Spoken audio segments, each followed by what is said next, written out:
students, welcome to 12th CBSE Commerce Quest with Unacademy. Here I am Ruchi Hardinia and I'll be taking your subject Business Studies on Unacademy. Now let me tell you what's 12th CBSE Commerce Quest. 12th CBSE Commerce Quest में हम आपके लिए important questions, previous year board papers जो है वो लेकर आते हैं आपके लिए, ताकि आप अपने एग्जाम्स के लिए बेस्ट प्रिपेयर कर सकें। आपके जो कॉन्सेप्ट्स वीक हैं आप उनको इम्प्रूव कर सकें। क्वेश्चन आंसर फॉर्मेट में हम आपको पूरा चैप्टर जो है वो समराइज करके लेकर आते हैं, वो रिवाइज करवाते हैं, जिससे आप अपने अपकमिंग बिजनेस स्टडीज के एग्जाम के लिए प्रिपेयर हो जाएं। So as you all know, India's largest learning platform is Unacademy. So please अगर आप बहुत डिटेल में स्टडी करना चाहते हैं then subscribe Unacademy. अब आपको क्यों करना है सब्सक्राइब मैं बता देती हूँ। Unacademy ने अपने सभी बैचेस जो हैं वो अनाउंस कर दी हैं class 9, 10th, 11th and 12th के लिए, और सभी स्ट्रीम्स में बैचेस जो हैं वो अनाउंस हो चुके हैं। क्लासेस जो हैं वो लाइव चल रही हैं। सो आप अपने अपकमिंग एग्जाम्स और आप अपने फ्यूचर एग्जाम्स के लिए Unacademy के साथ प्रिपेयर कर सकते हैं। Then one more thing, Unacademy has launched its 11 CBSE Arts Quest, 11 CBSE Commerce Quest and 11 CBSE Science Quest। जैसा कि हमारा 12 CBSE Commerce Quest है, सेम एज Unacademy ने 11th क्लास के तीनों स्ट्रीम्स में अपने क्वेस्ट जो हैं वो लॉन्च किए हैं। सेम एज यहाँ पर भी हम आपके साथ प्रीवियस ईयर पेपर्स का डिस्कशन करेंगे। कंप्लीट सिलेबस जो है आपका क्वेश्चन आंसर फॉर्मेट में कवर किया जाएगा, and then we will plan exam strategies. हम एग्जाम स्ट्रैटेजीज पर बात करेंगे, डिस्कशन करेंगे। So guys please subscribe and please visit the YouTube channel with the name 11 CBSE Arts Quest, 11 CBSE Commerce Quest and 11 CBSE Science Quest. Now, अब अगर आप Unacademy पर plus subscription लेते हैं तो आपको क्या मिलता है? So let me tell you, आपको मिलती हैं यहाँ डेली लाइव क्लासेस। इसमें आप अपने डेली लाइव क्लासेस के थ्रू अपने एजुकेटर के साथ कनेक्ट होकर प्रॉपर डिस्कशन कर सकते हैं। ऑनगोइंग क्लास में ही आप अपनी क्वेरीज, अपने डाउट्स को रिजॉल्व कर सकते हैं। Then live test and quizzes के थ्रू आप क्या कर सकते हैं, अपने जो सीखा है, जो कॉन्सेप्ट्स आपने लर्न किए हैं, आप उन्हें एनालाइज कर सकते हैं कि आप उन्हें कितना अप्लाई कर पा रहे हैं। ये क्विज और टेस्ट अटेम्प्ट करके आप परफॉर्मेंस को डिटेल में एनालिसिस कर सकते हैं। देन आपको यहाँ मिलता है स्ट्रक्चर्ड कोर्सेज। यहाँ आपके सारे कोर्स जो हैं एग्जाम के साथ कोऑर्डिनेटेड है, वेल प्लान्ड हैं और आपके एग्जाम के प्रिपरेशन के लिए डिज़ाइन किए गए हैं। विद अनलिमिटेड एक्सेस, यहाँ आपको Unacademy प्लस पर आपको सभी वीडियोस का अनलिमिटेड एक्सेस मिलता है। मीन्स आपकी कोई लाइव क्लास अगर मिस हो जाती है तो आप रिकॉर्डेड वीडियोस के थ्रू से दोबारा देख सकते हैं, कहीं पर भी, कभी भी, और चाहे जितनी बार आप देखना चाहें। आपको यहाँ पर सभी सब्जेक्ट की क्लासेस जो हैं वो फ्री मिलती हैं। अगर आप प्लस सब्सक्रिप्शन लेते हैं तो आपकी सारी लाइव क्लासेस सभी सब्जेक्ट्स में क्या हो जाती हैं, फ्री हो जाती हैं। उसी के साथ आपको चांस मिलता है इंडिया के टॉप एजुकेटर्स के साथ कनेक्ट होने का, उनके साथ पढ़ने का, उनके नॉलेज, उनके एक्सपीरियंस जो हर फील्ड से हैं उनको शेयर करने का। वो आपको गाइड करेंगे, मेंटोर करेंगे और आपको आपके गोल्स अचीव करने के लिए ट्रेन करेंगे। देन यहाँ हम आपको कॉम्प्रिहेंसिव सिलेबस भी प्रोवाइड करते हैं। कॉम्प्रिहेंसिव सिलेबस क्या होता है बच्चों, यहाँ पर आपका एक सब्जेक्ट कवर नहीं किया जाएगा, हम यहाँ आपके सारे सब्जेक्ट्स कवर करेंगे, like mathematics, physics, biology, chemistry, economics. यहाँ आपके सारे सब्जेक्ट्स की प्रिपरेशन करवाई जाएगी। अब आपको करना क्या है, आपको प्ले स्टोर पर जाना है, Unacademy लर्निंग ऐप डाउनलोड करना है and then you have to click subscription. आप चाहें तो हमारे टेलीग्राम ऐप के थ्रू भी कनेक्ट हो सकते हैं। ये जो URL आपको स्क्रीन पर दिख रहा है ये आपको टेलीग्राम ऐप में जाकर पेस्ट करना है, then you have to click join. Okay, now let me tell you about CBSE class 12 subscription. अगर मैं आपको CBSE क्लास 12 का सब्सक्रिप्शन बता देती हूँ, अगर आप 6 मंथ का जो प्लान है वो लेते हैं तो वो होता है आपका 10,000 रुपीज़ का, और अगर आप इसमें 1 मंथ की फीस जो कि 2,500 और ऐड कर देते हैं तो आपका 12 मंथ्स का प्लान बन जाता है, जो कि होता है 12,500 रुपीज़ का। सेंस ये है कि अगर आप 6 मंथ्स में 1 मंथ की फी और ऐड करते हैं तो आपको 7 मंथ्स के बेनिफिट नहीं, आपको 12 मंथ्स के बेनिफिट्स मिलते हैं। और उसमें भी अगर आप नीचे दिया हुआ कोड RUCHI यूज करेंगे तो आपको मिलता है 10% का इंस्टेंट डिस्काउंट और आपके सब्सक्रिप्शन का प्राइस और कम हो जाता है। 6 मंथ्स का हो जाता है 9,000 रुपीज और 12 मंथ्स का हो जाता है 11,250 rupees only. So guys, please don't wait, go and subscribe Unacademy now। आपकी स्टडीज जो है वो स्टार्ट हो चुकी है, आपके बैचेस अनाउंस हो चुके हैं, आपके स्कूल की क्लासेस भी बहुत जल्दी रिज्यूम हो जाएंगी। तो आपको अपने स्कूल से, अपने बाकी फ्रेंड्स से अगर आगे रहना है, so please go and join Unacademy। Okay, so let's start with today's topic. Today's topic is marketing management. आज हम मार्केटिंग मैनेजमेंट पर बात करने वाले हैं, उसके क्वेश्चंस को डिस्कस करने वाले हैं। So here we are with our first question. Explain the advantages of branding to marketers of goods and services। अब हमें ब्रांडिंग के एडवांटेजेस बताने हैं, पर किसके हिसाब से बताने हैं? Marketers of goods and services. So branding implies giving a unique name. Branding का मतलब होता है किसी चीज को यूनिक नेम देना, साइन देना, सिंबल देना, ताकि हम उस प्रोडक्ट को आइडेंटिफाई कर सके। लाइक अगर जैसे आप देख रहे हैं तो मैंने यहाँ पर आपको एक बहुत सिंपल सा पिक्चर दिया है जिसमें ब्रांडिंग लिखा हुआ है और एक स्टाइल है, ठीक है। तो मे भी हम ये कर सकते हैं कि ये जो यूज़ किया है, ये यूज़ किया गया है कि इलेक्ट्रिकल अप्लायंस को शो करने के लिए कि ये इसका ब्रांड हो सकता है। हम इसका डिज़ाइन, इसका स्ट्रक्चर ऐसे बना सकते हैं ताकि आइडेंटिफिकेशन जो है वो आसान हो जाए। तो अब इसके जो एडवांटेजेस है मार्केटर्स को, वो क्या होते हैं? Helps in product differentiation. Branding के थ्रू मार्केटर इजीली अपने प्रोडक्ट को कॉम्पिटिटर के प्रोडक्ट से डिफरेंशिएट कर सकते हैं। Then helps in advertising. Brand name से एडवर्टाइजिंग जो है वो बहुत इफेक्टिव हो जाती है, क्योंकि आपने सुना होगा अक्सर आप जो टीवी पर एडवर्टाइजमेंट देखते हैं वो ऑटोमेटिकली क्या होता है, ब्रांड बन जाता है। एक ब्रांड क्रिएट करते हैं, एक अलग से नाम क्रिएट करते हैं, साइन, लोगो, इमेज सब क्रिएट करते हैं और उसके फीचर्स जो हैं वो इजीली आपको ब्रांडिंग के थ्रू बताए जाते हैं। तो लोग उससे बहुत ज़्यादा अफेक्ट होते हैं, ठीक है, और वो कोशिश करते हैं कि वो हमेशा ब्रांडेड प्रोडक्ट ही खरीदें। Then differential pricing. Differential pricing मतलब ब्रांड नेम से प्राइस जो है इजीली हाई किया जा सकता है। आप जनरली अगर देखेंगे तो आपके जितने भी ब्रांडेड प्रोडक्ट्स है, ब्रांडेड प्रोडक्ट्स मीन्स अगर हम बात करें क्लोथिंग स्टाइल की, क्लोथिंग लाइन की, तो अगर हम बात करेंगे लिवाइस है, तो लिवाइस के कपड़े आप देखेंगे तो जनरली जो नॉर्मल आपकी क्लोथिंग रेंज आती है उससे काफ़ी कॉस्टली आते हैं। क्यों? क्योंकि ब्रांड नेम है। तो ब्रांड नेम क्या करता है, आपको हाई प्राइस रखने का चांस देता है।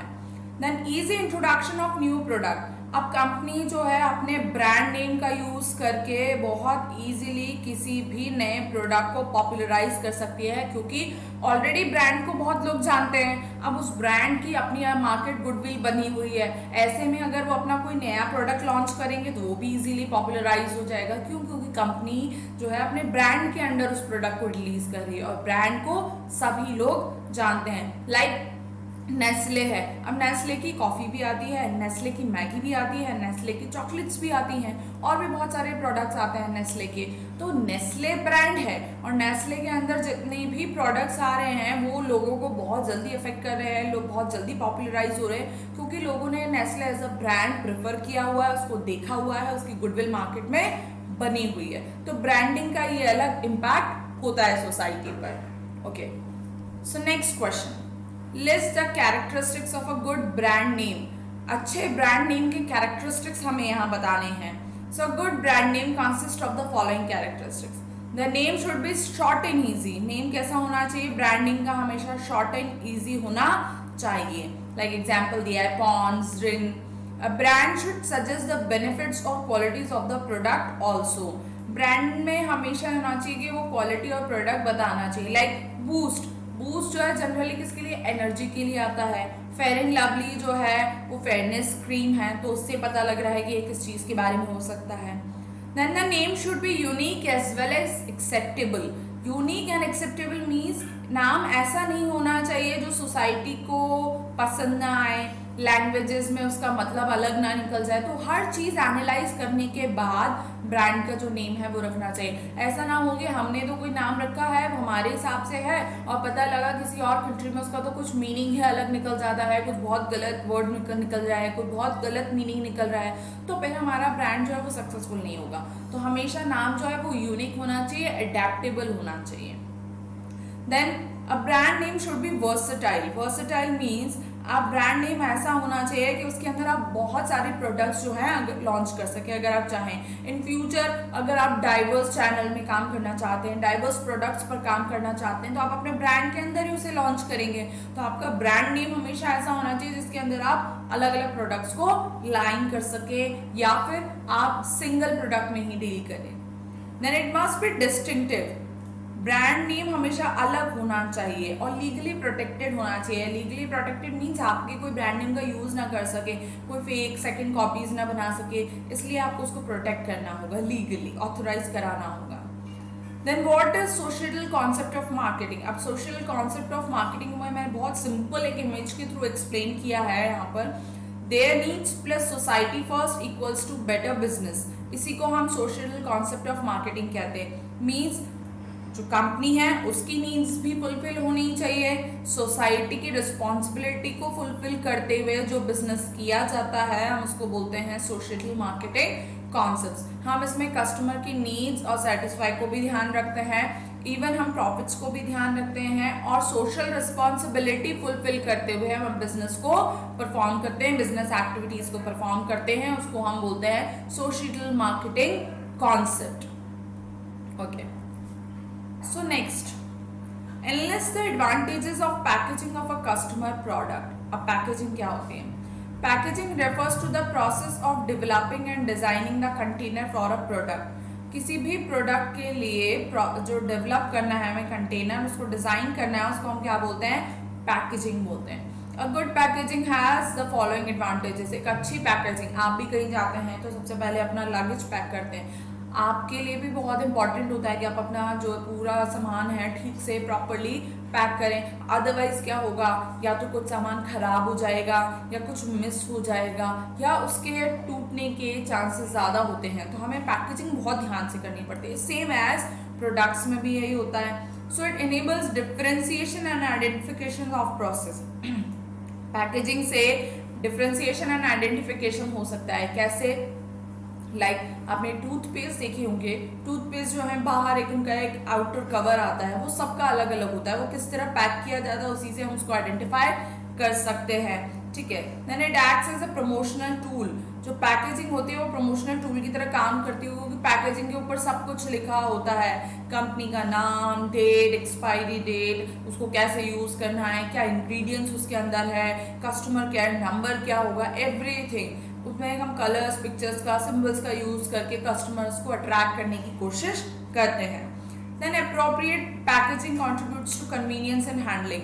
अगर प्रॉपर पैकेजिंग होगी तो उसको हैंडल करने में आसानी होगी। ना वो लिक्विड है, आप लिक्विड ऐसे ही तो नहीं ले जा सकते, तो लिक्विड के लिए वो बहुत इजीली अपने टेट्रा पैक्स में आता है या बॉटल्स में आता है, केन्स में आता है। क्यों? क्योंकि उसको हैंडल करना बहुत आसान हो जाता है। That it helps in protecting the quality of product or any kind of damage. Packaging product को ध्यान में रखकर की जाती है कि आप जिस प्रोडक्ट पर काम कर रहे हैं वो किस तरह के कंटेनर, किस तरह के बॉटल, किस तरह मटेरियल में फिट रहेगा, उसके साथ वो कोई रिएक्शन नहीं करेगा या किस पैकेजिंग में वो लीक नहीं होगा या बहुत अच्छी तरह से रहेगा, तो वो बहुत डिपेंड करता है। मीन्स पैकेजिंग के टाइम पर हमें स्पॉइलेज, ब्रेकेज, सब चीज़ों का ध्यान रखना पड़ता है। साथ ही साथ हमें भी देखना है कि स्टोर करते वक्त या ट्रांसपोर्ट करते वक्त उसकी पैकेजिंग कैसी होनी चाहिए। तो इन सब चीज़ों के लिए पैकेजिंग जो होती है बहुत इंपॉर्टेंट होती है। Now next question, What is marketing mix? What are its main elements? अब marketing mix क्या है और उसके elements बताने हमें। So marketing mix refers to the set of marketing tools. Marketing mix क्या है? Set of marketing tools, यानी कुछ ऐसी चीज़ों का सेट जिसके थ्रू मार्केटिंग करते हैं। ठीक है। In the process of marketing, market offering plays an important role. That is, for effective marketing, an organization must decide the various features for products such as size, its quality, location, sale, etc. Such decisions are affected by large number of factors. अब ये decisions को भी बहुत सारे factors जो affect करते हैं. कुछ को तो firms control कर लेती हैं, ठीक है, like decision regarding packing, branding, pricing, ये तो फर्म्स कंट्रोल कर लेती हैं. तो इसी को हम क्या बोलते हैं, मार्केटिंग मिक्स बोलते हैं. मार्केटिंग मिक्स में 4 P's होते हैं majorly. P's means product, price, place and promotion. Now what is product? Variety, features, quality, design, size, brand, packaging, services और वारंटीज. प्रोडक्ट रिलेटेड जो हम चीजें डील करते हैं वो प्रोडक्ट मार्केटिंग में आती है. प्राइस में हम प्राइस क्या रखेंगे प्रोडक्ट का, डिस्काउंट्स हम कितना देंगे, अलाउंसेस कितने दिए जाएंगे, पेमेंट कब लिया जाएगा, क्रेडिट टर्म्स क्या होंगी, ये हम डिसाइड करते हैं. Then place. प्लेस में हम चैनल्स देखेंगे, डिस्ट्रीब्यूशन चैनल, कवरेज देखेंगे कि हम कौन कौन से एरिया में अपने प्रोडक्ट को लॉन्च करेंगे, असॉर्टमेंट्स देखेंगे, लोकेशंस हम देखेंगे कहाँ हम अपने प्रोडक्ट को असेंबल कर सकते हैं, कहाँ हम उसको सेल कर सकते हैं, कहाँ हम अपनी फैक्ट्री असेंबल कर सकते हैं, इन्वेंट्री हमें कहाँ रखनी होगी, कितनी बनानी होगी, ट्रांसपोर्टेशन कहाँ से कहाँ तक हो पाएगा. Then promotion. प्रमोशन के लिए हम सेल्स प्रमोशन यूज करेंगे, एडवर्टाइजमेंट यूज करेंगे, पब्लिक रिलेशंस का यूज करेंगे या डायरेक्ट मार्केटिंग करेंगे. ये सब डिसीजन जो हैं मार्केटिंग मिक्स में आते हैं. तो मार्केटिंग मिक्स के अंदर 4 P's होते हैं, product, price, place and promotion. आप चाहें तो एग्जाम में इसी तरह का फ्लो चार्ट बनाकर एक्सप्लेन कर सकते हैं. Okay, now next question, distinguish between advertising and personal selling. Okay, advertising और पर्सनल सेलिंग के बीच में आपको बताना है, ठीक है.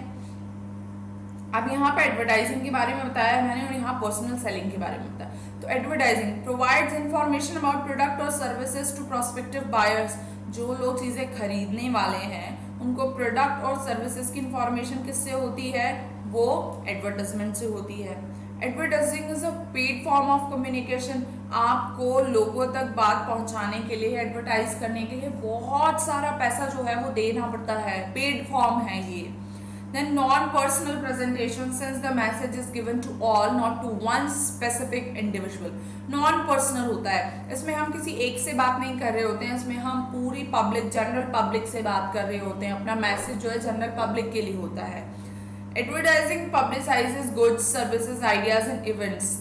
ठीक है, एडवर्टाइजिंग के थ्रू हम क्या करते हैं, गुड्स और सर्विसेज को पब्लिश करते हैं, आइडियाज को प्रमोट करते हैं, इवेंट्स को प्रमोट करते हैं. आपने देखा होगा कई बार कहीं कॉन्सर्ट होने वाला था, उसका ऐड आ जाता है. कई बार जो होता है सोशल सर्विसेज होती है, मैराथन्स होते हैं, उसके एड्स जाते हैं. कई बार प्रोडक्ट के ऐड आते हैं, बैंकिंग सर्विसेज, हॉस्पिटल सर्विसेज, इन सब के भी एड्स आते हैं. तो एडवर्टाइजमेंट इन सब चीज़ों को प्रमोट करता है. Then advertising primarily aims at persuasion of potential customer. Advertising क्यों की जाती है, ताकि इतने सारे लोगों में पोटेंशियल कस्टमर्स फाइंड आउट करें, हम उन्हें इम्पैक्ट करें ताकि वो हमारे प्रोडक्ट को, हमारी सर्विसेज को क्या कर सकें, यूटिलाइज कर सकें. Then advertising becomes effective and result oriented when it's target oriented. और एडवर्टाइजिंग कब इफेक्टिव होती है, जब हम टारगेट करते हैं कि हम कौन से चैनल पर उसको लॉन्च करेंगे, ठीक है, हम किस तरह उसको एडवर्टाइज करेंगे, ठीक है, टारगेट देखना होता है हमें. Advertising is art, science and profession. Advertising art भी है, क्यों, क्योंकि इसमें बहुत सारी क्रिएटिविटी होती है. साइंस भी है, क्योंकि हमें एक्सपेरिमेंट्स को भी ध्यान रखना पड़ता है, फैक्ट्स एंड फिगर्स को भी देखना पड़ता है. देन प्रोफेशन भी है, इसमें बहुत सारे इनिशिएटिव की ज़रूरत है, बहुत सारे मैनेजरल स्किल्स की ज़रूरत है, डिसीजन मेकिंग की ज़रूरत है. सो एडवर्टाइजिंग यूनिवर्सली एक्सेप्टेड है. Advertising is an important part of marketing mix. Yes, important part है मार्केटिंग मिक्स का. प्रमोशन मिक्स के अंदर आता है एडवर्टाइजिंग कि हमें कैसे अपने प्रोडक्ट को प्रमोट करना है. Then advertising needs creativity and is called the essence of advertising. Advertising को क्या चाहिए, क्रिएटिविटी चाहिए, और इसीलिए हम एडवर्टाइजिंग को क्या बोलते हैं, एसेंस बोलते हैं. ठीक है, एडवर्टाइजिंग का. अब आते हैं पर्सनल सेलिंग पर. पर्सनल सेलिंग जो है प्रॉस्पेक्टिंग होती है. प्रॉस्पेक्टिंग मीन्स हम इसमें प्रॉस्पेक्टस के थ्रू अपने प्रोडक्ट को बताते हैं. डेमॉन्स्ट्रेशन होता है, इसमें हमें अपने प्रोडक्ट को डेमॉन्स्ट्रेट करना पड़ता है पर्सनल सेलिंग में. घर घर जाकर, लाइक आपने कोई चीज़ यूज़ की है तो आपको उसको बेनिफिट्स बताने पड़ेंगे आपके पर्सनली, आपको उसका यूजेज बताना पड़ेगा. तो डेमॉन्स्ट्रेशन बहुत ज़रूरी होता है. तो ही क्या है, बायर जो है वो इन्फ्लुएंस जो है अपना उस पर आप बना पाएंगे. Telling about product features and benefits, product के फीचर्स आपको बताने पड़ेंगे। लाइक आपने कोई गुड्स खरीदे हैं, ठीक है, आपने उसको पर्सनली यूज किया है, तो आपको बताना पड़ेगा कि इसमें ये है, इससे ये भी हो सकता है, आप इसको इस तरह भी यूटिलाइज कर सकते हैं। देन आंसरिंग कस्टमर क्वेश्चंस, अब कस्टमर के भी क्वेश्चंस होते हैं तो उनको भी आंसर करना पड़ता है, वो भी जो है अपनी क्वेरीज जो है उनको पूछेंगे तो उन्हें भी रिजॉल्व करना पड़ता है, ये सब पर्सनल सेलिंग में होता है। देन ओवरकमिंग ऑब्जेक्शन, अब अगर कस्टमर का कोई ऑब्जेक्शन है कि नहीं ऐसा तो हो नहीं सकता, अगर ऐसा हो गया तो उनको भी ओवरकम करना पड़ता है, उनको भी दूर करना पड़ता है, ये सब पर्सनल सेलिंग में होता है। Then helping customer decide to buy, आपको कस्टमर को डिसाइड करने में हेल्प करना पड़ता है कि नहीं आप ये प्रोडक्ट लेकर देखिए, सर्विसेज इसकी अच्छी हैं, आप उनका माइंड जो है मेकअप करते हैं कि ताकि वो प्रोडक्ट खरीदने के लिए जो है वो फोकस कर सकें। Then suggesting related products and services, आप उनको आफ्टर सेल सर्विस बताएंगे, उससे और रिलेटेड प्रोडक्ट्स बताएंगे, अपने अपने डिफरेंट प्रोडक्ट्स जो चेंज हैं हम जिसमें काम करते हैं वो सब आप अपने कस्टमर को इंट्रोड्यूस करते हैं, ये सब पर्सनल सेलिंग में ही है। तो ये पर्सनल सेलिंग हो गया और ये आपका एडवर्टाइजिंग हो गया। आई होप ये आपको समझ में आ रहा होगा, और अगर आप ज़्यादा डिटेल में स्टडी करना चाहते हैं so please go and subscribe Unacademy class 12 CBSE subscription लेना ना भूलें प्लस पर, वहाँ हम हर चैप्टर की डिटेल में स्टडी शुरू कर चुके हैं। Now define marketing, how it is different from selling. Marketing refers to process where the buyers and sellers interact with each other, buyer और सेलर एक दूसरे से मिलते हैं, किसके लिए? Purchase and sale of goods and services के लिए। It comprises a range of activities such as planning, designing the product, packaging, labeling, pricing, distribution and also offer after sale services. ये सब मार्केटिंग के अंदर आता है। आप प्रोडक्ट को डिज़ाइन कैसे करेंगे, पैकिंग कैसी हो रही है, लेबलिंग क्या होगी, प्राइस क्या होगा, प्रमोट कैसे करेंगे, डिस्ट्रीब्यूशन कैसे होगा, और उसके बाद आफ्टर सेल सर्विसेज क्या होंगी, उसके बाद कस्टमर रिलेशंस को मेंटेन करना एंड देन फीडबैक लेना, ये भी मार्केटिंग का एक इम्पॉर्टेंट पॉइंट है। Selling on the other hand refers to promotion activities undertaken for sale of goods and services. Selling क्या होती है? सिर्फ प्रमोशन के थ्रू आपको गुड्स एंड सर्विसेज बेचना है, उसके बाद आपको कुछ नहीं करना होता। और प्रमोशन में क्या होता है? आपको एडवर्टाइजिंग भी करनी है, पब्लिसिटी भी करनी है। सेलिंग का मेन एम जो होता है वो कैश में कन्वर्ट करना होता है प्रोडक्ट को, ठीक है। सेलिंग को हम मार्केटिंग का एक पार्ट कह सकते हैं। मार्केटिंग जो है वो बहुत वाइड टर्म है, सेलिंग उसके अंदर का एक पार्ट है। सेलिंग में आप सिर्फ किस पर फोकस करते हैं? अपने प्रोडक्ट की सेल पर फोकस करते हैं, ठीक है। मार्केटिंग में हम प्रोडक्ट की सेल के साथ कस्टमर फीडबैक और कस्टमर सेटिस्फैक्शन पर भी फोकस करते हैं। तो ये जो है ये बेसिक डिफरेंस होता है मार्केटिंग और सेलिंग में। जैसे मैंने यहाँ दिया है, marketing focuses on consumer needs, marketing में हम कंज्यूमर की नीड्स पर फोकस करते हैं। सेलिंग में सिर्फ सेलर अपनी नीड पे फोकस करता है कि उसे क्या बेचना है। Customer enjoy supreme importance, marketing में कस्टमर जो है वो इम्पोर्टेंट होता है, सेलिंग में जो प्रोडक्ट है वो इम्पोर्टेंट होता है कि आप कौन सा प्रोडक्ट है वो दूसरों को देना चाहते हैं। मार्केटिंग में कस्टमर क्या खरीदना चाहता है वो मैटर करता है, सेलिंग में हम क्या बेचना चाहते हैं वो मैटर करता है। Product planning and develop to match products, हम उसी के अकॉर्डिंग मैच ऑफ प्रोडक्ट को प्लान करते हैं। यहाँ पर high pressure selling to sell goods already produce, अब यहाँ पर क्या होता है? प्रेशर होता है कि जो प्रोडक्ट ऑलरेडी बन चुका है उसको ही सेल करना है। यहाँ इंटीग्रेटेड अप्रोच होती है, लॉन्ग टर्म गोल्स होते हैं कि हमें लंबे समय तक कस्टमर्स को मेंटेन करना है। यहाँ इमीडिएट गेन्स पर फोकस किया जाता है कि नहीं अभी अपना प्रोडक्ट बेचो और उससे जो आ रहा है उसको ले लो। Then converting customer needs into product, customer की नीड्स को हम इसमें किस में कन्वर्ट करते हैं? प्रोडक्ट में कन्वर्ट करते हैं। कस्टमर की नीड्स के अकॉर्डिंग प्रोडक्ट जो डेवलप करते हैं। यहाँ प्रोडक्ट ऑलरेडी होता है उसको हमें किस में कन्वर्ट करना होता है? कैश में कन्वर्ट करना होता है। कस्टमर की नीड से हमें कोई मतलब नहीं होता है। देन मार्केट डिटरमाइंस प्राइस, अब यहाँ मार्केट जो है वो प्राइस डिटरमाइन करता है, यहाँ कॉस्ट जो है वो प्राइस डिटरमाइन करती है, प्रोडक्ट बनने में क्या कॉस्टिंग आई। Then profits through customer satisfaction, यहाँ कस्टमर सेटिस्फाई होता है तो ही प्रॉफिट्स होते हैं। यहाँ प्रॉफिट जो है वॉल्यूम के थ्रू होता है, जितना ज़्यादा आप सेल करेंगे उतना ज़्यादा आपको प्रॉफिट होगा। यहाँ कस्टमर जो है वो इम्पॉर्टेंट पर्पस है बिजनेस का कि कस्टमर का सेटिस्फैक्शन होना ज़रूरी है, कस्टमर होना ज़रूरी है। यहाँ कस्टमर लास्ट लिंक होता है क्यों? प्रोडक्ट बन गया तो अब उसको बेचना है। प्रोडक्ट बनने से पहले कस्टमर के बारे में नहीं सोचा जाता, प्रोडक्ट की कॉस्ट रखते वक्त कस्टमर के बारे में नहीं सोचा जाता। कस्टमर सिर्फ क्या है, लास्ट लिंक है कि अल्टीमेटली प्रोडक्ट किसको सेल करना है, कस्टमर को सेल करना है। सो बेसिकली ये डिफरेंसेस हैं सेलिंग और मार्केटिंग के। Then define advertising, what are its main feature. Advertising क्या होती है? Advertising is a technique used for promotion, technique है प्रमोशन की या प्रमोशन टूल है। Through advertising the companies attract customers towards their product and include them to purchase it. ठीक है, some common modes of advertising are newspaper, magazines, television etcetera. Now important features of advertising. First, cost involve. Advertising में क्या होती है, cost होती है। It is a paid form of promotion, ये paid form होता है। ठीक है, और सारी कॉस्ट को कौन बेयर करता है, स्पॉन्सर्स बेयर करते हैं, जो भी अपने प्रोडक्ट को प्रमोट करवाना चाहते हैं। देन इम्पर्सनल मोड, एडवर्टाइजिंग का एक इम्पर्सनल मोड भी होता है जहाँ फेस टू फेस इंटरेक्शन जो है वो कस्टमर्स के बीच में किया जाता है, कस्टमर और एडवर्टाइजर के बीच में। ठीक है, इससे क्या होता है, एक पर्सनल टच क्रिएट होता है और मोनोलॉग होता है, मीन्स आप एक ही कस्टमर से, इंडिविजुअल से जो कनेक्ट कर पाते हैं। देन स्पेसिफिक स्पॉन्सर, कई बार आइडेंटिफाइड इंडिविजुअल्स होते हैं, स्पॉन्सर्स होते हैं जो आपके प्रोडक्ट को डिज़ाइन करने का और उसको प्रमोट करने का सारा कॉस्ट बियर करते हैं, क्योंकि उन्हें उससे प्रॉफिट होने वाला होता है, तो वो स्पॉन्सर्स हो जाते हैं आपके। Now how does branding help in creating product differentiation? Does it help in marketing of goods and services? Branding जो है प्रोडक्ट डिफरेंशिएशन करने में कैसे हेल्प करती है?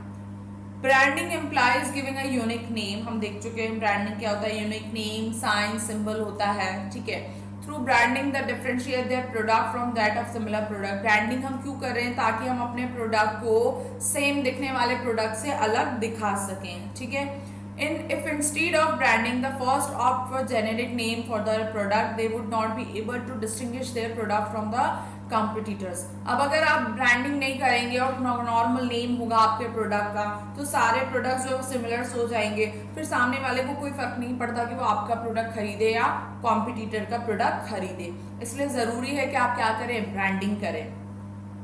Branding helps in advertisement, branding क्या करती है, एडवर्टाइज करने में हेल्प करती है, इजी हो जाता है एडवर्टाइज करना, क्योंकि ब्रांडिंग जो है वो प्रोडक्ट के लिए होती है और प्रोडक्ट जो है बिना ब्रांड के एडवर्टाइज नहीं किया जा सकता।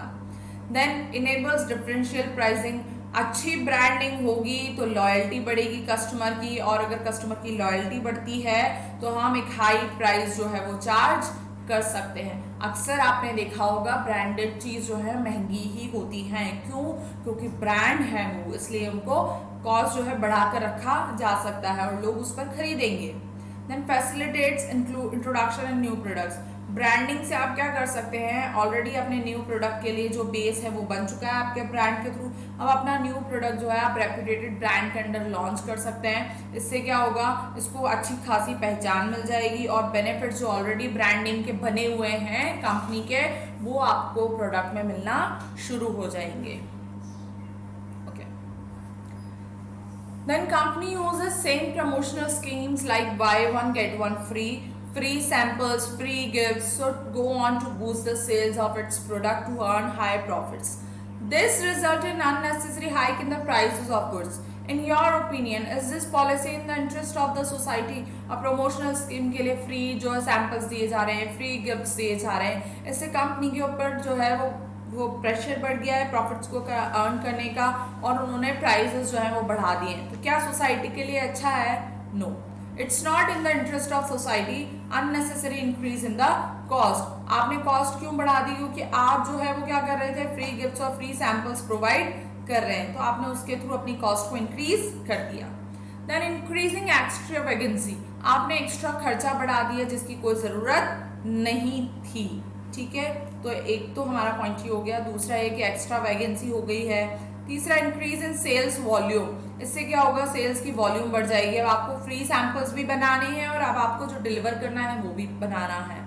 Then it will help in ultimately achieving the objective of business. ये आप क्यों कर रहे हैं? क्योंकि आपको ऑब्जेक्टिव जो है बिजनेस का वो अचीव करना है, पर अल्टीमेटली अगर हम देखें ओवरऑल तो it's not good for the society. The next question, One manufacturer of electronic product produces such product which need special care while using it. एक मैन्युफैक्चरर इलेक्ट्रॉनिक प्रोडक्ट का वो ऐसे प्रोडक्ट बना रहा है जिसको स्पेशल केयर की ज़रूरत है, but the company has not given the instruction to the customer. पर कंपनी ने जो है इंस्ट्रक्शन नहीं दिए कस्टमर्स को। If you are the manager of that company, what steps would you take? अगर आप मैनेजर हैं तो आप क्या करेंगे? सबसे पहले अगर मैं मैनेजर हूँ तो मैं क्या करूँगी, उस इंफॉर्मेशन को प्रोवाइड कराऊंगी जो कस्टमर्स को, जो मुझे देनी चाहिए थी, जो इन्फॉर्मेशन मैं देना भूल गई हूँ वो इन्फॉर्मेशन मैं कस्टमर्स को प्रोवाइड कराऊंगी। क्यों? क्योंकि वो ज़रूरी है, अदरवाइज उस प्रोडक्ट का जो है मिस हैंडलिंग हो जाएगी, ब्रेकेज हो जाएगा, स्पॉइलेज हो जाएगा, तो कहीं ना कहीं वो किसकी रिस्पॉन्सिबिलिटी है? कंपनी की, कंपनी के मैनेजर की। Then consumer awareness and educate the consumer. Consumer awareness हम ला सकते हैं, लोगों को हम बता सकते हैं कि प्रोडक्ट्स को आप खुद भी ध्यान से देखें, आप ये भी समझने की कोशिश करें, आप कंपनी से क्वेश्चन कर सकते हैं कि उसको किस तरह हैंडल करना है, किस तरह उसको संभालना है, क्या नेसेसरी स्टेप्स हो सकते हैं जो आपको लेने चाहिए। Now next question, a T producer uses such package things for packing T which can be used even after consuming the tea inside for the purpose. In this, which values are being affected by him? Marketing management. अब देखो, एक T producer है, ठीक है, उसने T packing के लिए use करना शुरू किया, ठीक है, और उसको हम बाद में भी यूज़ कर सकते हैं अदर पर्पस में। तो उसने क्या किया? Optimum utilization of resource, means उसने रिसोर्सेज का फुल्ली यूटिलाइज किया। क्यों? क्योंकि उसने ऐसे पैकेट्स बनाए जिसमें टी तो पैक है ही, लेकिन जब आपकी टी उसमें से खत्म हो जाएगी तो आप उन पैकेट्स का कहीं और भी यूटिलाइजेशन कर सकते हैं।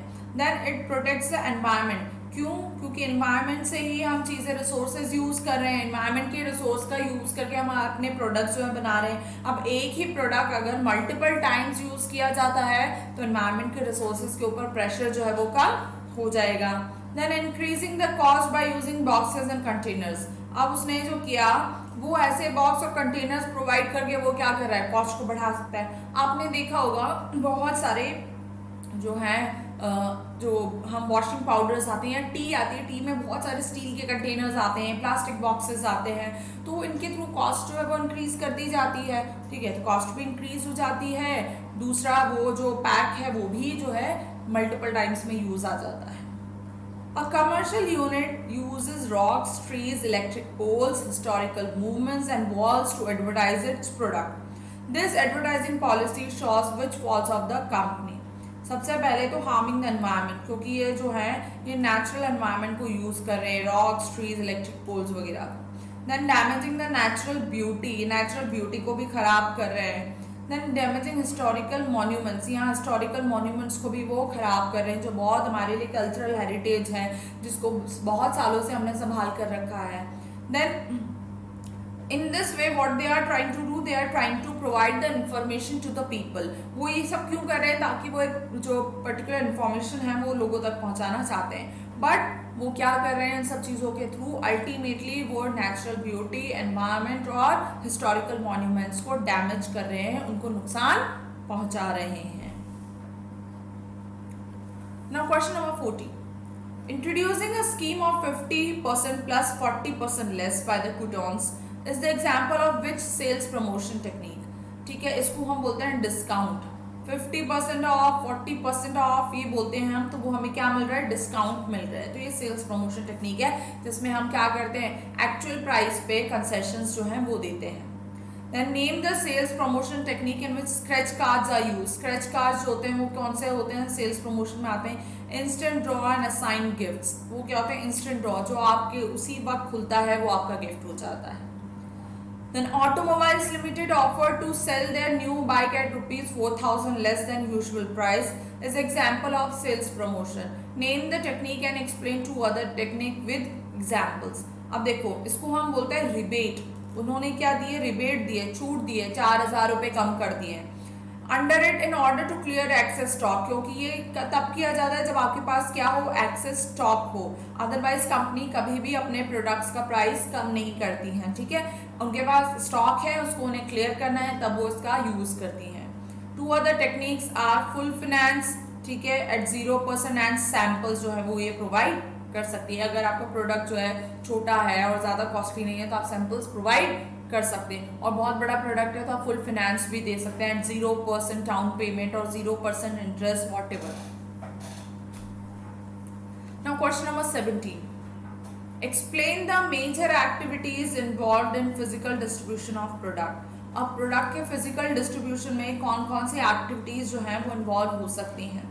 So once the good are produced, packed and promoted, branded and priced, they must be made available to customer. ठीक है, प्रोडक्ट का सारा काम फिनिश हो गया है, पैकेजिंग हो गई है, प्रमोट हो गया है, ब्रांडिंग हो गई है, प्राइसिंग हो गई है, अब उसको हमें किसको करना है, कस्टमर को सप्लाई करना है। So they must be moved from one place to where they are produced to the place where they will be consumed. अब प्रोडक्ट बनता तो कहीं और है लेकिन कंज्यूम कहीं पर भी हो सकता है, तो जहां बन रहा है वहां से कंजम्पशन की प्लेस तक पहुंचाने का डिसीजन जो है वो हमें करना होता है। This is physical movement of products from the place of production to the place of consumption. इसको हम बोलते हैं फिजिकल मूवमेंट, जो प्लेस ऑफ प्रोडक्शन से प्लेस ऑफ कंजम्पशन तक जाता है उसको हम बोलते हैं फिजिकल डिस्ट्रीब्यूशन। फिजिकल डिस्ट्रीब्यूशन की मेजर एक्टिविटीज क्या होती हैं, सबसे पहला होता है processing of order. Processing of order and delivery of the goods is the most important component of buyer seller relationship, सबसे इंपॉर्टेंट होता है। Processing of order comprises a number of step such as placement of order, transmission of the order, intermediaries to manufacturer, maintenance of inventory and requirement and delivery। अब देखो इसमें क्या क्या आता है, एक्सप्लेन करती हूँ मैं। सबसे पहले दो प्रोसेस करना होता है ऑर्डर को। आपको ऑर्डर देना पड़ता है कंपनी को। कंपनी देखती है कि मार्केट में 50 जो है वो गुड्स की ज़रूरत है, तो कंपनी क्या करेगी, 50 गुड्स जो है वो ट्रांसमिट करेगी किसको, मैन्युफैक्चरर से इंटरमीडिएटरीज को।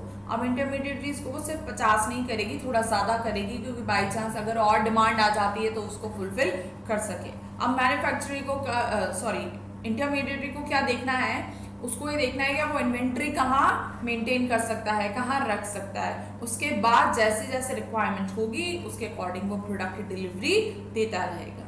Then transportation of product. Transportation of product refers to physical movement of goods from place where they are manufactured to place where they are consumed। यहाँ पर हम क्या करते हैं, जहाँ बन रहे हैं वहाँ से लेकर जहाँ उसको इस्तेमाल किया जाना है, खरीदा जाना है, वहाँ तक पहुँचाते हैं। पोटेंशियल कस्टमर, जियोग्राफिकल एरिया, ये सब बहुत बड़ा होता है। आप देखें प्रोडक्ट बन एक जगह रहा होगा लेकिन मल्टीपल कंट्रीज में या मल्टीपल स्टेट्स में यूज होता है, जियोग्राफिकल लोकेशन बहुत बड़ी हो जाती है, हर उस जगह अवेलेबल कराना वो ट्रांसपोर्टेशन ऑफ प्रोडक्ट होता है। देन वेयर हाउसिंग, ठीक है, कई बार क्या होता है प्रोडक्शन के बीच में और कंजम्पशन के बीच में बहुत गैप होता है। आपने प्रोडक्ट तो आज प्रोड्यूस कर लिया लेकिन आज ही थोड़ी ना वो यूटिलाइज हो जाएगा, वो उसको यूटिलाइज होने में, कंज्यूम होने में टाइम लगेगा। तो तब तक आपको गुड्स को क्या करना होता है, स्टोर करना पड़ता है। इसको स्टोरिंग का प्रोसेस बोलते हैं। और उसको हम जहाँ स्टोर करते हैं उसको हम क्या बोलते हैं, वेयर हाउसिंग बोलते हैं। ठीक है, वेयर हाउसिंग में प्रॉपर एफिशिएंसी होनी चाहिए कि आपका प्रोडक्ट किस तरह का है, ठीक है, आप उसको वहाँ प्रॉपरली स्टोर कर सकें, उसकी क्वालिटी और क्वांटिटी को मेंटेन कर सकें ताकि कस्टमर जो है जब भी उसको उसके प्रोडक्ट मिले वो सेटिस्फाइड हो सके। लाइक अगर ग्रेन्स हैं तो ग्रेनरीज होनी चाहिए, ड्राई होनी चाहिए। पेरिशेबल गुड्स हैं या वेजिटेबल्स हैं उनको स्टॉक करना है तो डीप फ्रीजर्स जो हैं वो होने चाहिए। उसी तरह अगर आपका कोई और गुड्स हैं तो वो गोडाउन होना चाहिए, प्रॉपर लाइटिंग फैसिलिटीज होनी चाहिए। तो वो सब चीज़ें मैटर करती हैं वेयर हाउसिंग में, क्योंकि कंजम्पशन और प्रोडक्शन के बीच में बहुत ज़्यादा टाइम गैप हो सकता है। Then maintenance of inventory. Inventory का मतलब क्या होता है, मेंटेनिंग ऑफ स्टॉक। हम स्टॉक रखना चाहते हैं तो हर चीज़ की टाइमली सप्लाई के लिए हमें स्टॉक मेंटेन करना पड़ता होता है। क्यों? क्योंकि कभी कभी डायरेक्ट रिलेशन होता है कस्टमर के साथ और कभी भी कस्टमर जो है उसको नीड आ सकती है प्रोडक्ट की। इसलिए हाई इन्वेंट्री मेंटेन करने के लिए फर्म को ये भी देखना होगा कि वो डिलीवरी कैसे करेगी गुड्स की। अगर गुड्स की डिलीवरी नहीं हो पाई तो कस्टमर को कैसे सेटिस्फाई करेंगे। इन सब पॉइंट्स को कंसिडर करते हुए कंपनीज को क्या करना पड़ता है, हाई मेंटेनेंस करना पड़ता है इन्वेंट्री का। ठीक है, तो उसके लिए भी प्रोडक्ट्स का जो ट्रांसपोर्टेशन है वो बहुत ज़्यादा ज़रूरी हो जाता है। Now what are industrial products? How are they different from consumer products? Industrial products क्या होते हैं, वो consumer products से कैसे different होते हैं? So meaning मैं आपको पहले भी बताया है कि जब भी डिफरेंशिएट वाले क्वेश्चंस आते हैं प्लीज यूज दिस बेसिस आप यूज करेंगे तो ही आपका कंपैरिजन जो है वो कंप्लीट होगा और आपको फुल मार्क्स जो एग्जाम्स में वो अलॉट होंगे. So meaning this products are use for further production and other goods of other goods. Industrial product कौन से होते हैं जिससे आप आगे प्रोडक्शन कर सकें. लाइक आपने कोई मशीनरी ली, उस मशीनरी का यूज करके आप और गुड्स बनाने वाले हैं, तो उस मशीनरी का जहाँ प्रोडक्शन हो रहा है वो इंडस्ट्रियल प्रोडक्ट में आ जाएगी. देन कंज्यूमर प्रोडक्ट्स, जो फाइनल कंज्यूमर कंजम्पशन होता है, ऐसे प्रोडक्ट जो बने और हमने ले लिए, लाइक बिस्किट बना और हमने खा लिया, यूज कर लिया, वो कंज्यूमर प्रोडक्ट है, वो कंजम्पशन के लिए. लाइक एसी बना, हमने उसको यूटिलाइज किया, तो वो कंजम्पशन प्रोडक्ट है. देन नंबर ऑफ बायर जो है इंडस्ट्रियल गुड्स का वो लिमिटेड होता है क्योंकि हर कोई इंडस्ट्री नहीं लगा रहा है, हर कोई प्रोडक्शन नहीं कर रहा है. लेकिन कंजम्पशन गुड्स का नंबर ऑफ बायर्स जो होता है वो लार्ज होता है. ठीक है, क्यों? क्योंकि हर कोई कंज्यूम कर रहा है. ठीक है, तो कंजम्पशन जो है वो ज्यादा है, कंज्यूमर ज्यादा है. Buying decision, buyers influence by technical specification. अब इंडस्ट्रियल गुड्स कोई तब खरीदता है जब टेक्नोलॉजी से और उसकी वर्किंग से वो क्या हो जाए, स्पेसिफाई करता है और वो सेटिस्फाई हो जाएगी, हाँ ठीक है मुझे इसी तरह की मशीनरी की ज़रूरत है, इसी तरह के इंडस्ट्रियल गुड्स की ज़रूरत है, तो वो उसे परचेस करेगा. ठीक है, यहाँ पर कंज्यूमर प्रोडक्ट जो है वो किससे इन्फ्लुएंस्ड होता है, एडवर्टाइजिंग से और सेल्स प्रमोशनल स्कीम से. जो एडवर्टाइजिंग उसे अच्छी लगती है, इफेक्टिव लगती है, वो उस प्रोडक्ट को परचेज करता है. द नेचर ऑफ डिमांड, यहाँ प्रोडक्ट्स की डिमांड से ही मशीनरी की डिमांड आती है.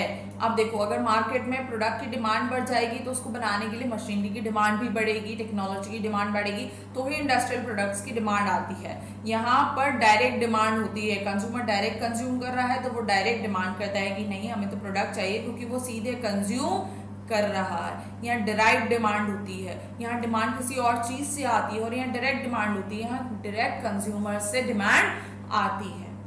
सो आई थिंक, आई होप आपके जो मार्केटिंग के क्वेश्चंस होंगे जो मैंने आपके लिए लेकर आई हूँ मैं, इंपॉर्टेंट क्वेश्चंस, ये आपके लिए यूजफुल होंगे. इनके थ्रू आप अपना जो रिवीजन है वो भी कर पाएंगे और अपने एग्जाम्स के लिए बेस्ट प्रिपेयर भी कर पाएंगे. और जैसा कि मैंने आपको अभी थोड़ी देर पहले भी बोला था कि अगर आप इन चैप्टर्स की डिटेल में स्टडी करना चाहते हैं so please go and subscribe Unacademy का आप 1 ईयर का प्लस सब्सक्रिप्शन लेना ना भूलें. इससे आप अपने एग्जाम्स के लिए प्रिपेयर कर सकते हैं, साथ ही साथ आप अपने सारे कॉन्सेप्ट्स जो हैं चैप्टर के वो क्लियर कर सकते हैं और आप हाईएस्ट मार्क्स अचीव कर सकते हैं. So let's crack it, and please don't forget to subscribe 12 CBSE Commerce Quest channel on YouTube. Hit the bell icon for notification, and when you subscribe on Unacademy for Plus, please use this code RUCHI for instant discount. Instant 10% discount आपको मिलेगा. So thank you so much and stay connected with us.